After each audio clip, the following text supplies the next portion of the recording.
Assalamualaikum warahmatullahi wabarakatuh. Bismillah, alhamdulillah, la ni'matillah, la hawla wa la quwata illa billah. Salatu wassalamu ala rasulillah, ma ba'du.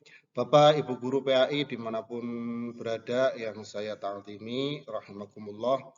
Di sini kita akan membahas soal PAI untuk materi Al-Quran Hadis. Untuk soal yang pertama, dalam fungsinya sebagai hudal lil muttaqin atau petunjuk bagi orang-orang yang bertakwa, Al-Quran memuat berbagai regulasi untuk mengatur kehidupan manusia. Hanya saja, pesan dan aturan yang disampaikan di dalam Al-Quran ada yang berupa pernyataan tegas dan ada pula yang bersifat samar, yang membutuhkan pemikiran mendalam.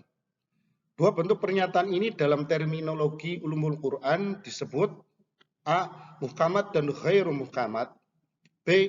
Mutasyabihat dan ghairu mutasyabihat, C. Muhkamat dan mutasyabihat, D. Muhkamat dan syariat, dan E. Akidah dan syariah. Gimana Bapak Ibu, kira-kira jawabannya apa? Jawabannya adalah C. Muhkamat dan mutasyabihat. Di dalam ulumul Quran, ayat-ayat Al-Quran dibagi menjadi dua. Yang pertama, ayat-ayat muhkamat, di mana ayat-ayat muhkamat ini adalah ayat-ayat yang dapat dipahami maksudnya dengan jelas. Karena apa? Karena ayat-ayat muhkamat ini dari segi bahasanya hanya mengandung satu arti. Sedangkan ayat-ayat mutasyabihat adalah ayat-ayat yang dapat dipahami setelah dilakukan upaya takwil. Jadi untuk memahami ayat-ayat mutasyabihat perlu adanya pentakwilan. Nah, apa itu takwil? Nanti kita bahas di soal yang selanjutnya. Soal nomor 2. Baik tafsir maupun takwil digunakan dalam upaya memahami Al-Quran. Selanjutnya terkait perbedaan cakupan antara tafsir dan takwil, Al-Rahib Al-Asfahani dalam kitab Mufradat Al-Fadhi Al-Quran mengemukakan bahwa tafsir lebih umum daripada takwil. Di bawah ini adalah perbedaan antara tafsir dan takwil. A. Tafsir lebih banyak digunakan dalam kata dan kosakatanya. Sedangkan takwil banyak digunakan dalam makna dan susunan kalimatnya. B. Tafsir lebih banyak digunakan dalam makna dan susunan kalimatnya, sedangkan takwil banyak digunakan dalam kata dan kosakatanya. C. Tafsir merupakan bagian dari cara mentakwil Al-Quran. D. Takwil merupakan bagian dari cara menafsiri Al-Quran. Dan E. Tafsir paling sering digunakan untuk memahami Al-Quran, sedangkan takwil jarang digunakan. Mana? Ini biasanya kalau soal seperti ini pilihannya itu bolak-balik bikin bingung. Ya, kadang kita pilih mana pilihan yang paling panjang, tapi di sini ada dua dan pilihannya hampir sama. Ini membuat bingung. Atau seakan-akan benar. Di sini kita harus memilih yang paling benar mana. Jawabannya yang betul adalah A. Tafsir lebih banyak digunakan dalam kata dan kosakatanya, sedangkan takwil banyak digunakan dalam makna dan susunan kalimatnya. Sekarang kita coba pahami perbedaan tafsir dan takwil. Tafsir bermakna menjelaskan maksud dan tujuan ayat-ayat Al-Quran baik dari sisi makna, kisah, hukum maupun hikmah, sehingga mudah dipahami oleh umat. Dan kalau tafsir ini biasanya dipakai untuk menggali kandungan dari ayat-ayat muhkamat. Nah, sedangkan kalau takwil adalah memindahkan lafaz dari makna yang lahir kepada makna lain yang juga dipunyai lafaz tersebut. Artinya, takwil itu mengembalikan sesuatu pada maksud yang sebenarnya. Nah, upaya takwil ini digunakan untuk menggali maksud dari ayat-ayat mutasyabihat. Kemudian soal nomor 3, hadis sahih merupakan hadis yang sehat dan benar-benar tidak terdapat penyakit atau cacat di dalamnya.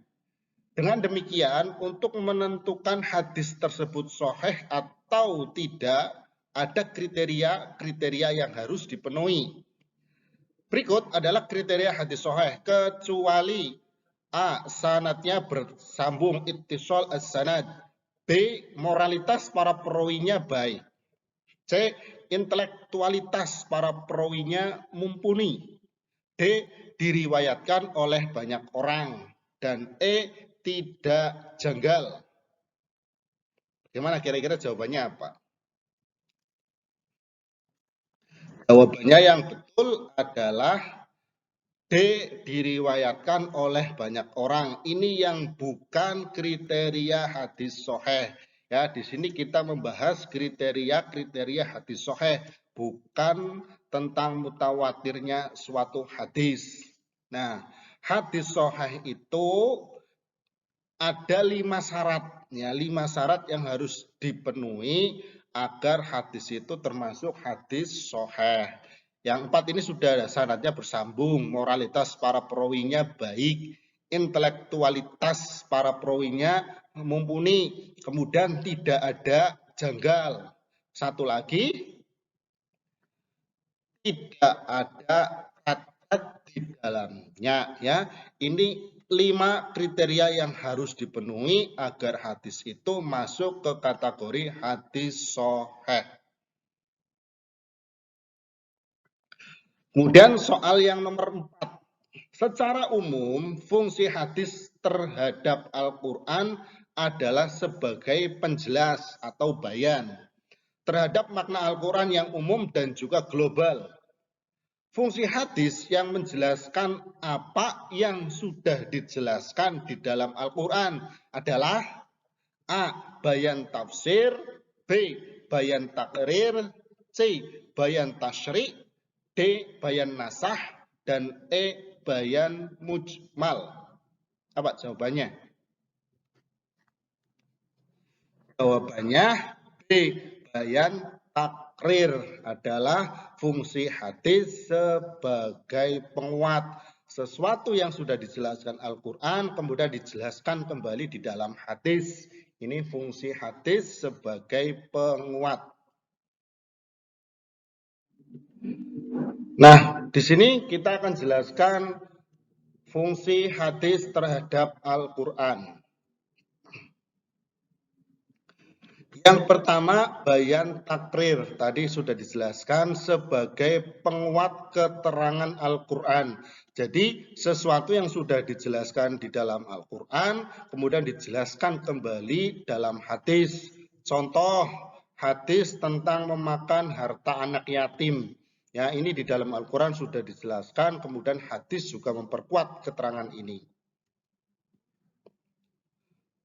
Yang kedua, bayan tafsir. Hadis yang berfungsi untuk menjelaskan terhadap makna dari Al-Quran. Nah, bayan tafsir ini juga masih ada pembagiannya.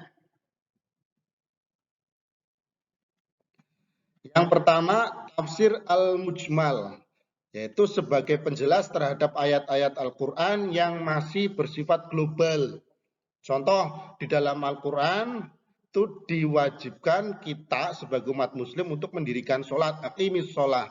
Kemudian di dalam hadis diterangkan bagaimana caranya sholat. Shollu kama ra'aitumuni usolli. Sholatlah kalian sebagaimana kalian melihat aku sholat. Nah, ini hadis yang berfungsi sebagai penjelas, tafsir al-mujmal. Yang kedua, tahsis al-am, ya, mengkhususkan ayat-ayat Al-Quran yang bersifat umum. Contohnya pada kisosnya para pencuri dipotong tangan. Nah, hadis ini menerangkan bahwa yang dimaksud dipotong tangannya adalah dari pergelangan tangan. Ini tahsis al-am. Yang ketiga, taqyid al-mutlak, membatasi kemutlakan ayat-ayat Al-Qur'an.